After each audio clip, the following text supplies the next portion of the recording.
Hello friends, welcome to my YouTube channel mirror of psychology. अगर आप इस channel पे नए हैं तो प्लीज साइकोलॉजी रिलेटेड इन्फॉर्मेशन के लिए चैनल को सब्सक्राइब कीजिए। आज के इस वीडियो में हम the curious case of HM के बारे में जानेंगे। पिछले वीडियो में मैं आपको ये बताना भूल गई थी कि हमारे ब्रेन में एक कॉर्पस कैलोसम नाम का स्ट्रक्चर होता है जो हमारे right and left cerebral hemisphere को कनेक्ट करता है। इसकी मदद से हमारे ब्रेन में इंफॉर्मेशन एक सेरिब्रल हेमिस्फीयर से दूसरे सेरिब्रल हेमिस्फीयर में आसानी से पास होती है। इस वीडियो में आगे बढ़ने से पहले मैं आपको रिक्वेस्ट करूंगी कि आप मेरा पुराना video basic parts of the brain and long term memory and its types को जरूर देखें, जिससे आपको इस वीडियो में दी गई इंफॉर्मेशन को समझने में हेल्प होगी। वीडियो का लिंक ऑलरेडी डिस्क्रिप्शन में दिया हुआ है। लेट 1940s में न्यूरोसाइकोलॉजिकल डिसऑर्डर्स को ट्रीट करने के लिए सर्जन्स अलग अलग तरह की सर्जरीज को एक्सप्लोर कर रहे थे, जैसे कि prefrontal lobotomy, temporal lobe resection and corpus callosotomy. इन सर्जरीज में ब्रेन के एक स्पेसिफिक रीजन को सर्जरी द्वारा रिमूव किया जाता था। ऐसी ही एक सर्जरी परफॉर्म की गई थी पेशेंट हेनरी मोलैसन पे, जिनकी पहचान गुप्त रखने के लिए उन्हें एचएम नाम दिया गया। एचएम जब छोटे थे तो एक बार घर जाते वक्त उनकी एक साइकिल से टक्कर हो गई और उनके सिर में चोट आ गई। इसके कुछ ही टाइम बाद उन्हें सीजर्स आने लगे और ये सीजर्स समय के साथ साथ बढ़ने लगे। इन सीजर्स की इंटेंसिटी इतनी बढ़ गई कि उन्हें अपना स्कूल छोड़ना पड़ा और बाद में उन्हें अपनी जॉब भी छोड़नी पड़ी। एचएम अपनी एपिलेप्सी को ठीक करने के लिए बहुत ही परेशान थे। जब वो 27 इयर्स के थे तब वो डॉक्टर विलियम स्कोविल से मिले, जो कि एक प्रसिद्ध न्यूरोसर्जन थे।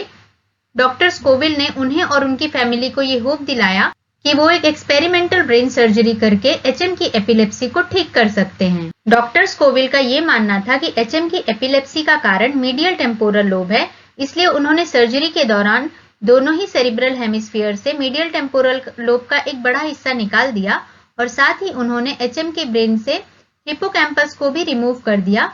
उस समय डॉक्टर स्कोविल को इस बात का बिल्कुल भी अंदाजा नहीं था कि हिप्पोकैम्पस का हमारे ब्रेन में क्या रोल होता है। एचएम की सर्जरी के बाद उनकी एपिलेप्सी में बहुत ही अच्छा सुधार आया, पर साथ ही इस सर्जरी के कुछ विपरीत परिणाम भी हुए, जैसे कि उन्हें नए शब्द, नए चेहरे, नई जानकारी याद रखने में बहुत मुश्किल हो रही थी। साथ ही वो खाना खाने के तुरंत बाद फिर से खाना मांगते थे, क्योंकि वो ये भूल जाते थे कि थोड़ी ही देर पहले उन्होंने खाना खाया है। और वो जब किसी से बात कर रहे होते थे तो थोड़ी देर बाद वो ये भूल जाते थे कि वो किससे बात कर रहे थे और क्या बात कर रहे थे। ऐसे में डॉक्टर्स को ये समझ में आया कि एचएम के ब्रेन में नई मेमोरीज नहीं बन पा रही हैं। एचएम की कंडीशन को समझने के लिए साइकोलॉजिस्ट ब्रेंडा मिलनर, जो उस समय एक पीएचडी स्टूडेंट थी, उन्हें भेजा गया। ब्रेंडा मिलनर ने एचएम के ऊपर बहुत से एक्सपेरिमेंट्स किए। उनके एक्सपेरिमेंट से ये समझ में आया कि short term memories and long term memories अलग अलग होती हैं और ये हमारे ब्रेन के अलग अलग हिस्सों में जाके स्टोर होती हैं। ब्रेंडा मिलनर के एक्सपेरिमेंट से ये भी समझ में आया कि हमारे ब्रेन में हिप्पोकैम्पस का क्या रोल होता है। जब कोई भी इंफॉर्मेशन हमें मिलती है तो वो थोड़े समय के लिए हमारे सेरिब्रल कॉर्टेक्स में जाके स्टोर होती है। वहां से ये इंफॉर्मेशन हिप्पोकैम्पस में जाती है, जहां कंसोलिडेशन के प्रोसेस के थ्रू ये इंफॉर्मेशन लॉन्ग टर्म मेमोरी में ट्रांसफर होके वापस सेरिब्रल कॉर्टेक्स में जाके स्टोर हो जाती है। क्योंकि एचएम के केस में हिप्पोकैम्पस को निकाल दिया गया था, इसलिए किसी भी इंफॉर्मेशन को वो थोड़ी ही देर के लिए याद रख पाते थे और उसके बाद उसे वो भूल जाते थे, क्योंकि उनका शॉर्ट टर्म मेमोरी से लॉन्ग टर्म मेमोरी में ट्रांसफर होने का प्रोसेस ही रुक गया था। ब्रेंडा मिलनर ने एक फेमस एक्सपेरिमेंट एचएम के ऊपर किया, जिसे ट्रेसिंग अ स्टार एक्सपेरिमेंट कहा जाता है। इस एक्सपेरिमेंट में मिरर में देखते हुए एचएम को एक स्टार ट्रेस करना था। शुरुआत में उन्हें ये करने में डिफिकल्टी हुई, लेकिन धीरे धीरे वो इसे करना सीख गए। इससे ब्रेंडा मिलनर ने ये निष्कर्ष निकाला कि एचएम की इम्प्लिसिट या प्रोसीजरल मेमोरी, जैसे कि साइकिल चलाना या ब्रश करना, इसमें कोई डिफिकल्टी नहीं है, लेकिन उनकी एक्सप्लिसिट मेमोरी, जैसे कि किसी का नाम याद रखना, डेट्स या फैक्ट्स याद रखना, इसमें उन्हें डिफिकल्टी थी। इससे ब्रेंडा मिलनर को यह भी समझ में आया कि हमारे ब्रेन में इम्प्लिसिट एंड एक्सप्लिसिट मेमोरी दोनों ही अलग अलग हिस्सों में स्टोर होती हैं।